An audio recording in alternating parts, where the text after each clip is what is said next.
ক্রিসমাসের দিনে একজন বিপজ্জনক ড্রাইভারের গাড়ি চালানোর কারণে গাড়ি চালিয়ে রাস্তার উপর তুলে 4 জন মানুষ সেদিন মারাত্মক আহত হয়।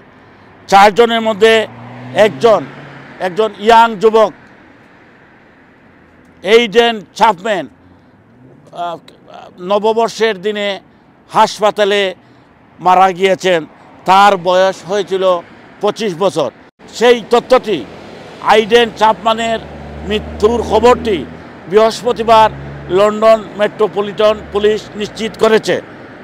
খবরে বলা হয়, গত ক্রিসমাসের দিনে বিকালের দিকে একজন নিষিদ্ধ, পুলিশ বলেছে একটি নিষিদ্ধ, যাকে বিপজ্জনক গাড়ি চালানোর জন্য ব্যান করা হয়েছিল, সেই বিপজ্জনক ড্রাইভারটি ওয়েস্ট লন্ডনের শাফটবারি এভিনিউতে মার্সিডিজ গাড়ি দিয়ে 4 জন রাস্তার উপর তুলে 4 জন মানুষকে আহত করে।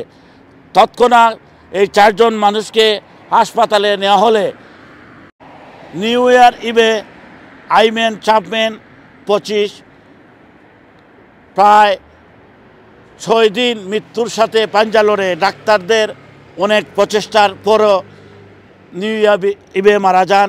সেই তথ্যটি পুলিশ বৃহস্পতিবার নিশ্চিত করেছে।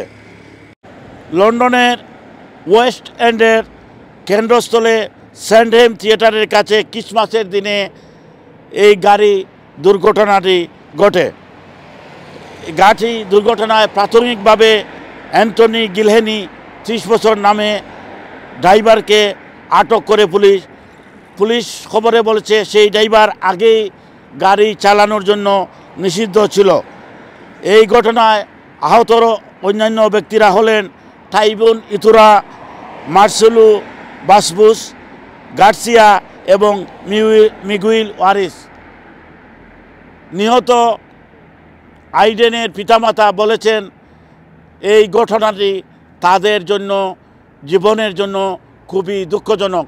তাদের 25 বছর বয়সী একজন সুঠামদেহী তাদের ছেলেকে হারিয়ে তারা দিশেহারা।